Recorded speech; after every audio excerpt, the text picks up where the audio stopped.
Gold trusted gold buyers. మీరు తాకట్టు పెట్టిన బంగారాన్ని విడిపించి ఈ రోజు ఉన్న మార్కెట్ ధరకు కొనబడును.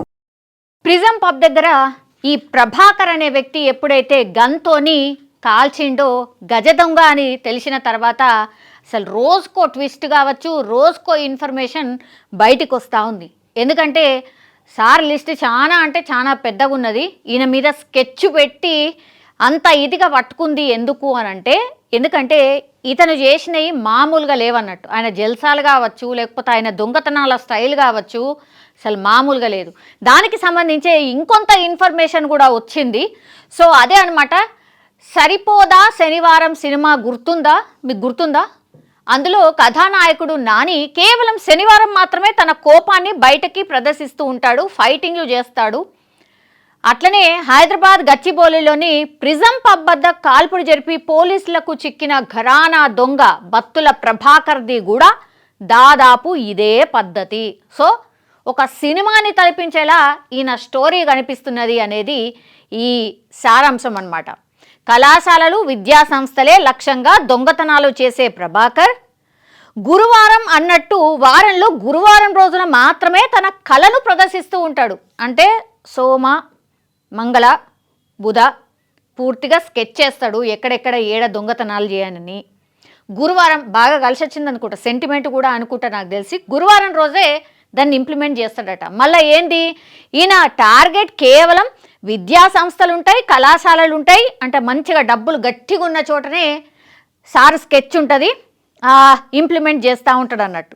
సో సోమ, మంగళ, బుధవారాల్లో దొంగతనానికి పథకం వేస్తూ ఉంటాడు. వారాంతాలు అంటే శుక్ర, శని, ఆదివారాలు పబ్ల చుట్టూ తిరుగుతూ విలాసవంతమైన జీవితాన్ని గడుపుతుంటాడు. ఈయన షెడ్యూలు, టైం టేబుల్ ఒక్కసారి గమనించండి. మండే, ట్యూస్డే, వెనస్డే బాబుగారు పూర్తిగా స్కెచ్ అనేది రాసుకుంటూ ఉంటాడు, వేస్తాడు. ఏ విద్యా సంస్థ, ఏ కళాశాలను మనం టార్గెట్ చేయాలి అనేది మంచిగా థింక్ చేస్తాడు. గురువారం రోజు దాన్ని ఇంప్లిమెంట్ చేస్తాడు. ఇక శుక్ర, శని, ఆది ఫుల్ రెస్ట్ అన్నమాట. ఇక మామూలుగా ఉండదు. పబ్బులు, ఇక అసలు జల్సాలు మామూలుగా ఉండదు అన్నట్టు. ఆయన టైం టేబుల్ ఇదట. సో ఎలాగైనా 335 కోట్లు కొల్లగొట్టడం, 100 మంది అమ్మాయిలతో జల్సా చేయడం ప్రభాకర్ జీవిత లక్ష్యాలు. ఒక్కసారి చూడండి, 335 కోట్లు సంపాదించాలి, 100 మంది అమ్మాయిలతో జల్సా చేయాలి. ఇది లైఫ్ టైం టార్గెట్ అన్నట్టు. ఇది టార్గెట్ పెట్టుకొని దానికి తగ్గట్టుగానే స్కెచ్ చేసి ఇంప్లిమెంట్ చేస్తూ ఉన్నాడు. వీటిని నెరవేర్చుకునేందుకు ప్రభాకర్ ధూమ్ సినిమా స్థాయిలో పెద్ద సెటప్ కూడా పెట్టుకున్నాడు. తాను నివాసం ఉండే ఫ్లాట్లోని ఓ గదిలో గోడకి తన తదుపరి లక్ష్యాలు, అవి నెరవేర్చుకునే మార్గాలకు సంబంధించిన ఫోటోలతో కూడిన మ్యాప్లను ఏర్పాటు చేసుకున్నాడు. సినిమాలలో మనం చూస్తాం కదా, ఒక డెన్ లాంటి రూమ్ ఒకటి ఉంటుంది, మొత్తం పేపర్ కట్టింగ్స్ అని, ఈ మ్యాప్ ఎటు పోతుందని, ఎవరిని టార్గెట్ చేయాలని, వాచ్మెన్, ఆ తర్వాత నెక్స్ట్ రూమ్ ఎటు పోతున్నది, ఆ తర్వాత నేను ఎక్కడికి పోయి దొంగతనం చేయాలి, ఇవన్నీ కూడా స్కెచ్ చేసుకొని మ్యాప్లు వేసుకొని స్టడీ చేస్తూ ఉంటారు కదా, పోలీసులు స్టడీ చేస్తుంటారు. అట్లనే దొంగతనాలు చేసే ఇట్లాంటి వాళ్ళు కూడా స్టడీ చేస్తారు అన్నట్టు. అట్లనే ఈయన నివాసం ఉండే ఫ్లాట్ కూడా ఒక డెన్ లాగా చేసుకొని పూర్తిగా లోపలికి పోయిన తర్వాత గోడకన్నీ మ్యాప్లు, నెక్స్ట్ టార్గెట్ ఏంది, స్కెచ్ ఏంది. మరి 335 కోట్లు టార్గెట్ అంటే ఊరికనే అవుతుందా? ఏమేమి కళాశాలలు ఉన్నాయో, అసలు ఎన్ని విద్యా సంస్థలు ఉన్నాయో, 335 కోట్లు కొల్లగొట్టాలంటే మరి ఎంత బ్రెయిన్ వాడాలి, ఎంత స్కెచ్, ఎంత నెట్వర్క్ ఉండాలి, ఎవరెవరు ఆయనకు సహకరించారు, ఇవన్నీ కూడా లిస్ట్ రాబోతున్నాయి. కానీ పోలీసులు ఆయన ఫ్లాట్కి వెళ్ళి చెక్ చేస్తే డెన్ లాంటి రూమ్ ఒకటి ఉందట. అలా పూర్తిగా స్కెచెస్ అవన్నీ కూడా కనిపించినాయట. సో ధూమ్ సినిమా చూసినట్టు పోలీసులకు కనిపించినట్టు ఈ వార్త సారాంశం అనమాట. సో ఇలాంటి విషయాలన్నీ బయటకు వస్తుంటే పోలీసులే ముక్కున వేలేసుకుంటున్నారు. మరి గదే కదా, పోలీసులే ముక్కున వేలేసుకుంటారు మరి, ఆబ్వియస్. ఒకేసారి 3 కోట్లు, మొత్తం 335 కోట్లు. ఏంది, ప్రభాకర్ కేవలం నగదు దొంగతనాలే చేస్తుంటాడు. నగదు దొంగతనాలే, మళ్ళీ ఇంట్లో కూడా ఓన్లీ క్యాష్ మాత్రమే దొంగతనం చేస్తుంటాడు. ఎవ్వరికీ అనుమానం రాకుండా కళాశాలలు, విద్యా సంస్థల్లో చోరీలు చేస్తూ ఉంటాడు. సోమ, మంగళ, బుధవారాల్లో రెక్కి చేసి గురువారం దొంగతనం చేస్తుంటాడు. కనీసం 10 లక్షలు దొరుకుతాయి అనుకుంటేనే డ్యూటీ ఎత్తాడు, లేదంటే లేదు బంద్. 10 లక్షలు మినిమం ఉండాలి. క్యాష్ కౌంటర్లో 10 లక్షలు ఉన్నాయంటే ఈయన కన్ను పడుతుంది. డెఫినెట్లీ ఆ రోజే స్కెచ్ చేస్తాడు. ఒక్క దోపిడీలో 3 కోట్లు కొల్లగొట్టాలని, జీవితకాలంలో 335 కోట్లు దోచుకోవాలని లక్ష్యంగా పెట్టుకున్నాడు ప్రభాకర్. 80 వరకు కళాశాలల్లో చోరీలు చేసేశాడు. ఆల్రెడీ 80 కళాశాలల్లో చోరీలు చేసేసిండు. సో మంచి ఎక్స్పీరియన్స్ వచ్చేసింది, అందుకని టార్గెట్ పెట్టుకున్నాడు. 335 కోట్లు టార్గెట్. ఆ తర్వాత రిటైర్ అయిపోవాలా అనుకున్నాడు. దానికి తగ్గట్టే ముందుకు పోతున్నాడు. కార్పొరేట్, ప్రైవేట్ ఆసుపత్రులపై కన్నేశాడు. అచ్చా, ఆసుపత్రులు కూడా ఉన్నాయి. ఏకదం పాష్గా ఉండేటువంటి ఆసుపత్రులు కావచ్చు, విద్యా సంస్థలు. ఆయన టార్గెట్ ఇదే. లక్షలు ఉంటాయి కదా నిజంగానే. కౌంటర్లో ఒక్కొక్క కౌంటర్లో మినిమం 10 లక్షలే అనుకున్నాడు, కానీ ఇంకా ఎక్కువనే దొరికిండొచ్చు. హైదరాబాద్లోని 2 కార్పొరేట్ ఆసుపత్రులపై స్కెచ్ కూడా సిద్ధం చేసుకున్నాడు. అంటే రేపో మాపో, అంటే వచ్చే గురువారం నాకు తెలిసి పట్టుబడే, మొన్న వీకెండ్లో కదా పట్టుబడ్డాడు నాకు తెలిసి. అంటే రేపట్ల స్కెచ్ ఉండే పాపం, అంత లోపలనే ఆ ప్రిజం పబ్ దగ్గర దొరికిపోయినట్టున్నాడు. సో 2 కార్పొరేట్ ఆసుపత్రుల మీద స్కెచ్ కూడా వేసిండట. రేపు గురువారం రోజు నాకు తెలిసి దాన్ని ఇంప్లిమెంట్ కూడా చేస్తుండే, కానీ దొరికిపోయిండు. సో ప్రభాకర్ సెల్ ఫోన్ వాడతాడు, కానీ అందులో సిమ్ కార్డు ఉండదు. అరే వా, ఇది ఇంకా సూపర్. చూడండి, అసలు సెల్ ఫోన్ వాడతాడట కానీ అందులో సిమ్ ఉండదట. మళ్ళీ ఏంది, చోరీల కోసం రెక్కీకి వెళ్ళినప్పుడు తనకు కావాల్సిన ఫోటోలు తీసేందుకు ఆ సెల్ ఫోన్ వాడతాడు. ఓహో, అలాగే చోరీ చేసే గదిలో చీకటిగా ఉంటే సెల్ ఫోన్లోని టార్చ్ లైట్ను వాడతాడు. ఇక గచ్చిబౌలిలో నెలకు 50,000 అద్దె చెల్లిస్తూ ఓ ట్రిపుల్ బెడ్రూమ్ ఫ్లాట్లో ఉంటున్న ప్రభాకర్ ఆ ఫ్లాట్లోని ఓ గదిని డెన్గా మార్చుకున్నాడు. సినిమాలో చూపించే విధంగా దోపిడీకి స్కెచ్లు, చోరీకి వెళ్ళడానికి రూట్ మ్యాప్లు, దోపిడీకి టార్గెట్ చేసిన లొకేషన్స్కు సంబంధించి ఆ గదిలో ప్రత్యేక ఏర్పాట్లు చేసుకున్నాడు. వంట చేసి పెట్టేందుకు ఓ వంట మనిషిని కూడా పెట్టుకున్న ప్రభాకర్ కొత్త వాళ్ళను ఫ్లాట్లోకి రానివాడు. ఎందుకు రాణిస్తాడు కొత్త వాళ్ళని?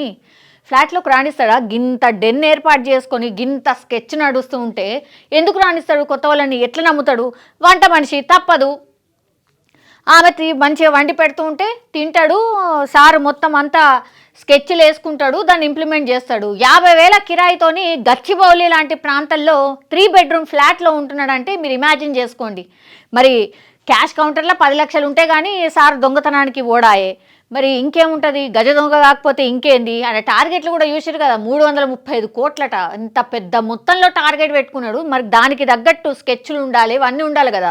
అందులో ఈయన పట్టుబడ్డ తర్వాత వీళ్ళు పోయి ఆ ఫ్లాట్లో చూస్తే మొత్తం నేను ఇప్పుడు ఇంతకుముందు చెప్పిన అన్నీ బయటపడ్డాయి.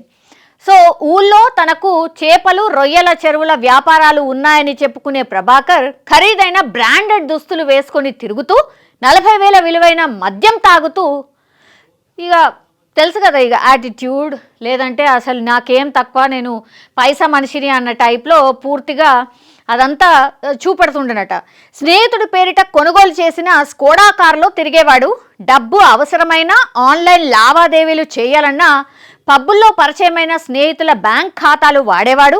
ఇక 2 సార్లు బీహార్ వెళ్ళి 2 తుపాకులు తెచ్చుకున్న ప్రభాకర్ ఓఆర్ఆర్ సమీపంలోని అటవీ ప్రాంతాలకు వెళ్ళి తుపాకీ పేల్చడం సొంతంగా నేర్చుకున్నాడు. వారే వా, ఓఆర్ఆర్ సమీపంలోని అటవీ ప్రాంతాల్లో అక్కడికి పోయట ఒక్కడే. ఎట్లా కాల్చాలా, ఏం కాల్చాలా, మరి కాల్స్తే సౌండ్ వస్తుంది కదా, అందుకని అటవీ ప్రాంతాల్లోకి వెళ్ళి ప్రాక్టీస్ చేస్తుండనట. 500 బుల్లెట్లు కొనుగోలు చేసి శిక్షణకు 100 రౌండ్ల దాకా వాడేశాడు. 500 బుల్లెట్లు కొన్నాడు, 100 రౌండ్ల దాకా వాడేసిండు.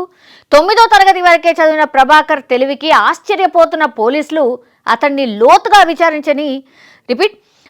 లోతుగా విచారించడానికి కోర్టులో కస్టడీ పిటిషన్ వేశారు. అస్సలు పోలీసులకే దిమ్మ తిరుగుతుంది. ఇవన్నీ ఉత్తగానే పైన అడుగుతూనే గిన్ని విషయాలు తెలిస్తే అసలు నిజంగానే కూసోబెట్టి, అసలు ఏంది బాబు నీ కథ ఏంది, నువ్వు ఎట్లెట్లా అయినావు, ఏమేమైనావు, ఏమేం చేసినావు, 8వ తరగతి ఫెయిల్ అయినావు, నువ్వు ఎక్కడి నుంచి ఏడుకొచ్చినావు, ఫస్ట్ నీ కథ ఏంది, ఇవన్నీ తెలుసుకుంటే అసలు పోలీసులకు ఏమవుతుందో.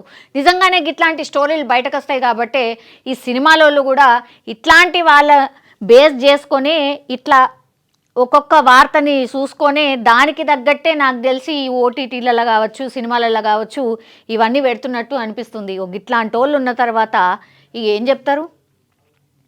ఈ ఇంకో లక్ష్యం ఉంది, ఇంతకుముందు చెప్పిన కదా 100 మంది అమ్మాయిలు. ఇక జల్సారాయుడు ప్రభాకర్ ఎవరికైనా సరే డబ్బు ఎరగా వేసి నచ్చిన అమ్మాయిని తన ఫ్లాట్కి తీసుకెళ్ళి వారితో గడిపి సరదా తీరగా పంపించేస్తూ ఉంటాడు. ఇలా నచ్చిన 100 మందితో గడపాలనేది ప్రభాకర్ లక్ష్యం. ఇందులో భాగంగా ఇప్పటిదాకా 40 మంది అమ్మాయిలను ట్రాప్ చేసినట్టు ప్రభాకర్ పోలీసులకు చెప్పాడు. డబ్బు అమ్మాయిల విషయంలో తన లక్ష్యాలను ప్రతిబింబించేలా తన ఛాతిపై 2 టాటూలు కూడా వేయించుకున్నాడు.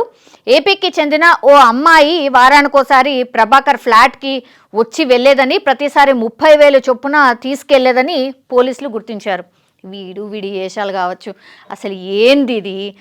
ఈ గజ దొంగ ఎన్ని రోజుల నుంచి గింత వేస్తుంటే, ఎన్ని రోజుల నుంచి స్కెచ్ చేసినరో ఏమో తెలియదు కానీ గింత ఘోరమా ఏంది? జల్సాలేంది, టార్గెట్లేంది, గచ్చిబౌలిలో ఒక డెన్ లాంటి ప్రాంతం ఉండడం ఏంది, ఆ తర్వాత అటవీ ప్రాంతం ఓఆర్ఆర్కి పక్కనే అటవీ లాంటి ప్రాంతంలో వెళ్ళి గన్ ప్రాక్టీస్ చేయడం ఏంది, మనిషికి టాటూలేంది, అసలు ఏమవుతుందో ఏందో. ఇట్లాంటి మనుషుల స్టోరీలు బయటకి వచ్చిన తర్వాత నిజంగా దిమ్మ తిరుగుతుంది. అసలు పోలీసులకే ఒక రకంగా డిఫరెంట్ స్టోరీలు ఈ మధ్య కాలంలో. ఆ మీర్పేట్ ఇన్సిడెంట్ అయిందా, అదొకటి అయిందా, అది ఇంకా షాక్లకే ఎవరు దేనుకోనే లేదు.